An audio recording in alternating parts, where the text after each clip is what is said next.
Star Wars Episode 1, The Phantom Menace, was directed by George Lucas. It came out in 1999 and is the first of 5 Star Wars movies that I will be covering in my new series over the next week and a half. I'm going to do my very best to review every single Star Wars movie that I have yet to review on my channel leading up to the Rise of Skywalker. Those films include both episodes 1, 2, 4, 5, and 6. We kick off this new series with The Phantom Menace, a film that I have said many times that it is my least favorite out of all of the Star Wars movies, and there are multiple reasons for that, but I gave this movie another shot. I watched it the other night, and my thoughts have slightly changed about The Phantom Menace since I watched this movie again for the 20th time the other night. What catches my attention at the very beginning of The Phantom Menace is the opening crawl, because I have no idea what the hell any of this means when they're trying to describe the events taking place currently before the movie starts.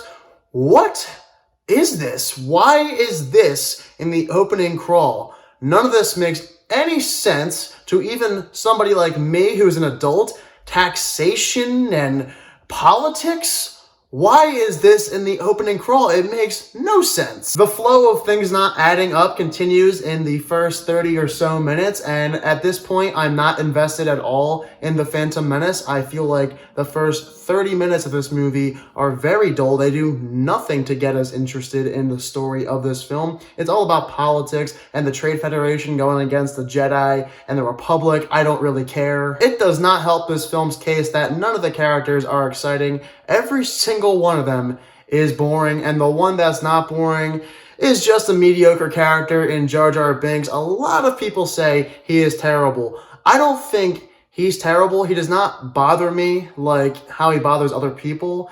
For me, what bothers me about his character is his CGI, and a lot of the CGI looks just like his in this film, and it's not very good. It looks like something out of a 2004 animated movie that was not made by DreamWorks or Pixar.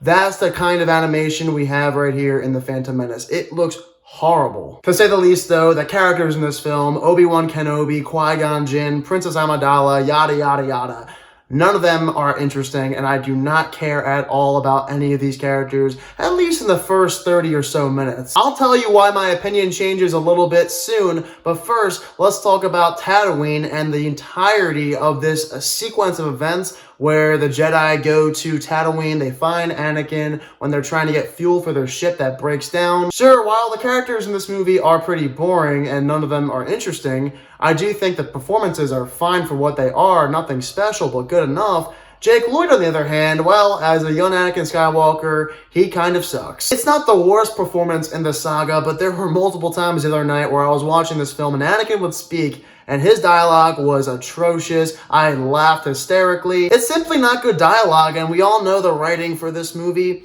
was not good. I don't know who we can blame for that. Probably George Lucas, but the writing, yeah, it's just not strong in this entire movie. But finally, we have something that does invest me. That is the pod race. For whatever reason, every single time I watch the pod race, I love it, and I think it's really well done. The CGI in this scene does hold up. I can watch it to this day and enjoy it.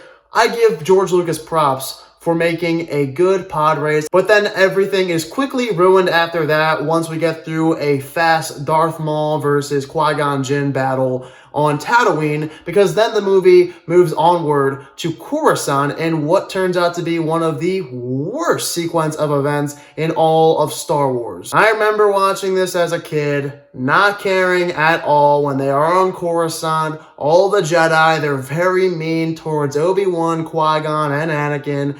None of the Jedi in this movie are likable besides our main leads. Yoda, Mace Windu. What the heck are your problems in this movie? They are so grumpy, they don't listen to anything Qui-Gon or Obi-Wan have to say until the very end. It takes them a while to give in to the wishes of our main leads, and this Coruscant sequence is just so dull, so boring, like the first 30 minutes of this film. Nothing happens that's interesting. It's all back to the politics like in the beginning. To my surprise, though, when I was watching this movie on Disney Plus, I noticed this sequence is only 15 minutes long. Originally, I thought it was 30 minutes. It feels like 30 minutes, but it's only 15. How is that possible? Thankfully, though, the end of this movie does pay off. And when I talk about the end of this movie and what pays off, I'm talking about the Duel of Fates, one of the greatest lightsaber battles in all of Star Wars. Even as a kid, I did say there was a bit too much going on in this scene. You have the Gungan battle against the droids, Padme doing things with her army, Anakin is fighting in space, but really where this final scene captures my attention is in the Duel of Fates. It's just so awesome. Darth Maul is one of the coolest looking Sith that we have ever been given. Remember earlier when I said my opinion changes about a character or two by the end of this film? Well, that comes when Qui-Gon Jinn is killed by Darth Maul, and for some reason, I do feel something in my heart when Qui-Gon Jinn dies.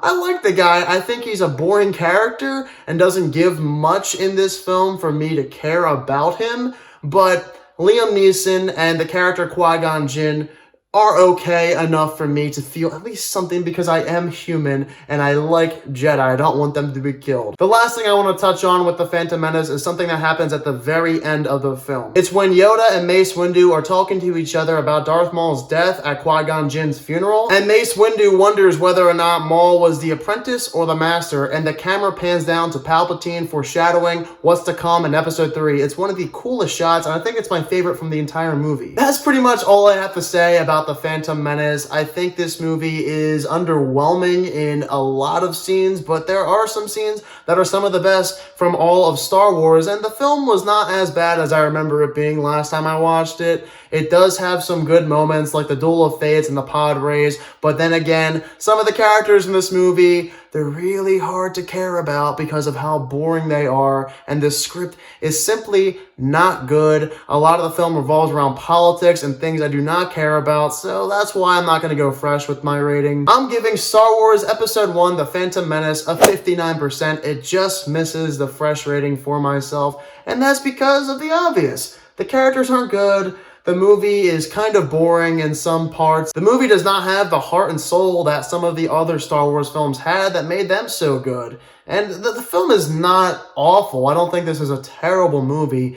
It's just not that good, and it has a lot of things that could have been done better. Alright, Star Wars fans, I want to know your thoughts on Star Wars The Phantom Menace. Be sure to let me know down below in the comment section what your thoughts are of it. Next up, I will try my best to review episodes 2, 4, 5, and 6. I cannot wait to do that leading up to the Rise of Skywalker. If you're new to my channel, click the subscribe button and give this video a thumbs up if you enjoyed it. Thank you all so much for watching this video, and I hope you all have a fantastic day.